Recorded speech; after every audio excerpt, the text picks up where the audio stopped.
दुनिया का सबसे खौफनाक डिटेक्टर आखिर कैसे राज करता है अपने देश पर। नॉर्थ कोरिया में आम लोगों की डेली लाइफ कैसे गुजरती है, ये सोचने में भी आपको घुटन महसूस होगी। यहाँ की सरकार की पूरी कोशिश रहती है कि आपकी पर्सनल लाइफ की हर एक्सपेक्ट कैसे कंट्रोल किया जाए।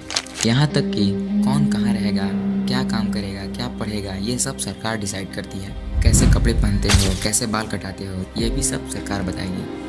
एक रैंडम टाइम पे आपके फ़ोन का ऑपरेटिंग सिस्टम आपके फ़ोन में एक स्क्रीनशॉट लेगा जो सीधे सरकार के पास जाता है। क्राइम दादा या परदादा ने किया, लेकिन सज़ा पोते तक को भुगतनी पड़ती है। ये गिल्ट बाय एसोसिएशन कानून लागू होता है।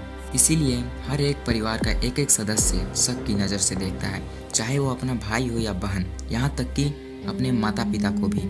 अपने किसी भी सदस्य से खुलकर बात तक नहीं कर सकते हैं। सन 1981 नॉर्थ कोरिया के पॉलिटिकल प्रिजन कैंप नंबर 14 में एक प्रेग्नेंट औरत को कैद किया गया। इस औरत का बच्चा जेल में पैदा होता है। यह अपने बच्चे का नाम रखती है सिंगडोंग ह्यक और ये लड़का जेल में ही बड़ा होता है। असल में नॉर्थ कोरिया की सरकार गिल्ट बाय एसोसिएशन के कॉन्सेप्ट को मानती है। अगर कोई व्यक्ति पॉलिटिकल क्राइम करता है तो उसके पूरे परिवार को जेल में डाल दिया जाता है। एक इंसान की किए की सज़ा उसके 3 जनरेशन तक को भुगतनी पड़ती है। अगर दादा ने क्राइम किया तो पोते भी जेल में जाएंगे। सिंगडोंग का बचपना बहुत ही खराब हालतों में गुजरा। उसके खाने में सिर्फ मक्के का दलिया डाल दिया जाता था। जिंदा रहने के लिए यहाँ तक कि घास और चूहा भी खाने लगता था। इस प्रिजन कैंप में करीब 20,000 कैदी थे। इस कैंप के रूल्स बड़े सिंपल थे। अगर आप भागने की कोशिश करेंगे तो आपको गोलियों से मार दिया जाएगा। अगर आप किसी को भागने के बारे में बात करते हुए सुन लिया और आप रिपोर्ट नहीं करते हैं तो आपको भी मार दिया जाएगा। एक दिन सिंगडोंग अपने माँ और भाई को भागने का प्लान करते हुए सुन लेता है। उसे समझ नहीं था, छोटा था। वो क्या करता है कि गार्ड को जाकर बता देता है, इस उम्मीद में कि गार्ड उसे थोड़ा खाना देंगे।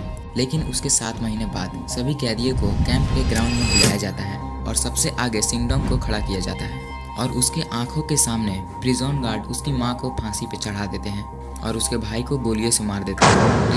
ये सब देखने पर सिंगडोंग को मजबूर किया जाता है। सिंगडोंग को बेरहमी से 6 महीने तक टॉर्चर किया जाता है। साल 2005 सिंगडोंग 23 साल की उम्र पर खुद प्रिजन कैंप से भागने की सोचता है और वो सारे गार्ड से बचते हुए भागने में सक्सेस भी हो जाता है। ये किसी तरीके से नॉर्थ कोरिया छोड़कर यहाँ से चाइना पहुँच जाता है और वहाँ से साउथ अफ्रीका चला जाता है। और यही कारण है कि इसकी कहानी पूरी दुनिया को पता चल पाती है। आगे चलकर सिंगडोंग एक ह्यूमन राइट एडवोकेट बनते हैं। यूनाइटेड नेशन तक इनकी आवाज़ पहुँचती है और इन पर एक फेमस किताब लिखी जाती है, एस्केप फ्रॉम कैंप 14। ऐसे में नॉर्थ कोरिया की डेली लाइफ कैसे गुजरती होगी।